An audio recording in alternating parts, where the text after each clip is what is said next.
Hi, എല്ലാവർക്കും പുതിയ വീട്ടിലേക്ക് സ്വാഗതം. അപ്പോൾ ഇന്നത്തെ നമ്മളെ വർക്ക് ഫോർഡ് ഫിഗോ ഡീസൽ ഉണ്ടോ. ആ വണ്ടി വരുന്ന സമയത്ത് സ്റ്റാർട്ട് ചെയ്യുന്ന സമയത്ത് ഭയങ്കര കട സൗണ്ട്. ചെക്ക് നോക്കിയ സമയത്ത് ഓൾട്ടർനേറ്ററിൻ്റെ പുള്ളി ഉണ്ടല്ലോ, അത് കംപ്ലൈൻ്റ് ആയതാണ്. ഷെയ്ക്ക് ആവണുണ്ടോ, കറങ്ങുന്ന സമയത്ത് ചെറിയ ഷെയ്ക്ക് കാണിക്കുന്നുണ്ട്. അതുണ്ടോ, ഒരു ഷെയ്ക്ക് ഭയങ്കര സൗണ്ട്, കട സൗണ്ട്. അപ്പം ഇനി നമുക്ക് ഇത് ആൾട്ടർനേറ്റർ അയക്കണം. ആൾട്ടർനേറ്റർ അയച്ചിട്ട് അതിൽ പുള്ളി മാറുന്നുണ്ടോ, അതാണ് പുതിയ പുള്ളി. ബെൽറ്റ് മാറുന്നുണ്ട്, എല്ലാം ക്രാക്ക് വന്നിട്ടുണ്ട്. അപ്പോൾ ഈ ആൾട്ടർനേറ്റർ എങ്ങനെ അഴിക്കാമെന്ന് ഞാൻ പറഞ്ഞു കേട്ടോ. ഫോർഡിൻ്റെ ആൾട്ടർനേറ്റർ എങ്ങനെ അഴിക്കാമെന്ന്.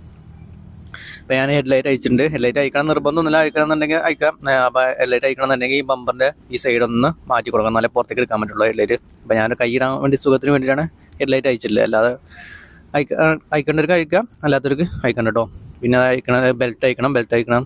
അതിനൊരു ഐഡ്ലറുണ്ട്, ഐഡ്ലർ മാറ്റണം. ഐഡ്ലർ നമ്മളെ ഓൾട്ടർനേറ്ററിൻ്റെ ഒരു ബോൾട്ടാണോ ഐഡ്ലർ. പിന്നെ ഈ കംപ്രസർ ഉണ്ടോ, AC കംപ്രസർ താത്തിയിട്ട് ഇതിൻ്റെ അടിയിൽ കൂടെയാണ് ഞാൻ ഓൾട്ടർനേറ്റർ എടുത്തത് കേട്ടോ. അപ്പോൾ AC കംപ്രസറിന് ഒരു 4 10 ബോൾട്ട് ഉണ്ടായിരിക്കും. 10 ബോൾട്ട് അയച്ചിട്ട് നേരത്തെ അടിയിൽ താത്തിയാൽ മതി. ഇതാണ് ഓൾട്ടർനേറ്ററിൻ്റെ ഐഡ്ലർ വരുന്നത് അവിടെ കേട്ടോ. അതും ഓൾട്ടർനേറ്റർ ഒരു ബോൾട്ടായിട്ടാണ് വന്നിട്ടുള്ളത്. പിന്നെ അതിൻ്റെ അപ്പുറത്തൊന്നുണ്ട്, അതൊക്കെ അയക്കണമെന്നുണ്ടെങ്കിൽ ഒരു ഫ്ലാപ്പ് ഉണ്ടായിരിക്കും, ആ ഫ്ലാപ്പ് അയക്കണം. അപ്പോൾ ഒന്നെങ്കിൽ പവർ സ്റ്റിയറിങ്ങിൻ്റെ മോട്ടർ അയച്ചിട്ട് പവർ സ്റ്റിയറിങ്ങിൻ്റെ പമ്പ് അയച്ചിട്ട് എടുക്കട്ടോ. ഫസ്റ്റിൻ്റെ പമ്പ് അയക്കണമെന്നുണ്ടെങ്കിൽ ചിലപ്പോൾ പൈപ്പും കാര്യങ്ങളൊക്കെ അയക്കേണ്ടി വരും. അപ്പോൾ അതിന് പകരമാണ് AC കംപ്രസർ അയച്ചിട്ട് താത്തിയിട്ടില്ല കേട്ടോ.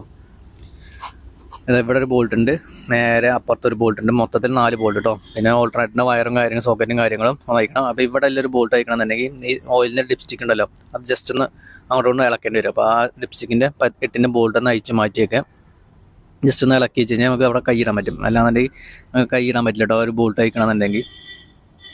അപ്പോൾ ഇത്രയും കാര്യങ്ങളുള്ളൂ. അപ്പോൾ അത്രയും ബോൾട്ടും കാര്യങ്ങളും അയച്ചിട്ട് നേരെ അടിയിലേക്ക് എടുത്താൽ മതി കേട്ടോ, താഴത്തേക്ക് എടുത്താൽ മതി.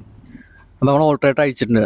അപ്പോൾ ഇതുണ്ടോ, പുള്ളി ഷെയ്ക്ക് ആണുണ്ടോ, ഇങ്ങനെ അറിയില്ല നമുക്ക് ശരിക്ക് ഷെയ്ക്ക് ഉണ്ട് കേട്ടോ. വണ്ടി സ്റ്റാർട്ട് ചെയ്യുന്ന സമയത്ത് ഇങ്ങനെ കിടന്ന കണ്ടോ, പൊളയുന്നുണ്ടോ, പൊളഞ്ഞ് പോകണുണ്ടോ, ഉണ്ടോ, ആടി പോണ്.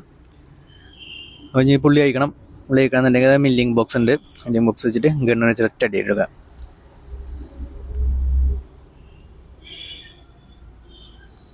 നമ്മൾ അയച്ചുകൊണ്ടിരിക്കുക കേട്ടോ, പഴയ പുള്ളി അയച്ചുകൊണ്ടിരിക്കുകയാണ്.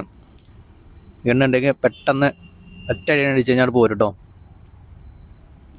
ഞാൻ 10 എടുത്താൽ മതി. അപ്പോൾ ചെറിയ തുരുമ്പ് അടിയിലുണ്ടായതുകൊണ്ട് തന്നെ പോരാൻ ഇത്തിരി പാടുണ്ടായിരുന്നു.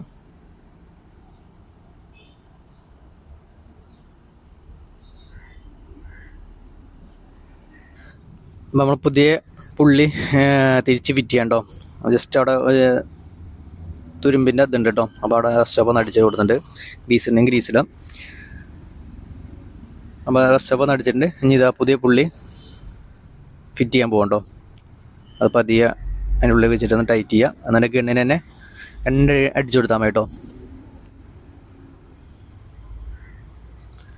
അപ്പോൾ ഇത്ര ഉള്ളതിൻ്റെ പുള്ളി മാറ്റേണ്ട ഇത് കേട്ടോ. നമ്മളെ ഇന്നോവയ്ക്ക് ഇതേപോലെ തന്നെ സെയിം ആണ് കേട്ടോ. ഇന്നോവ റിഡ്സ് അഴിച്ചു കൊടുക്കുക. ഓക്കെ ആവും. നേരെ തിരിച്ച് അതേപോലെ തന്നെ ഫിറ്റ് ചെയ്യുക കേട്ടോ. അപ്പോൾ ഫോർഡിൻ്റെ ഓൾട്ടർനേറ്റർ അയക്കേണ്ടത് എങ്ങനെ മനസ്സിലല്ലോ. പവർ സ്റ്റിയറിങ്ങിൻ്റെ പമ്പ് അയച്ച് മാറ്റേണ്ട. അയക്കണമെന്നുണ്ടെങ്കിൽ ആ ഒരു മെറ്റൽ പൈപ്പ് ഉണ്ട്. ആ മെറ്റൽ പൈപ്പ് കാരണം അത് പോരാൻ കുറച്ച് പാടാവും.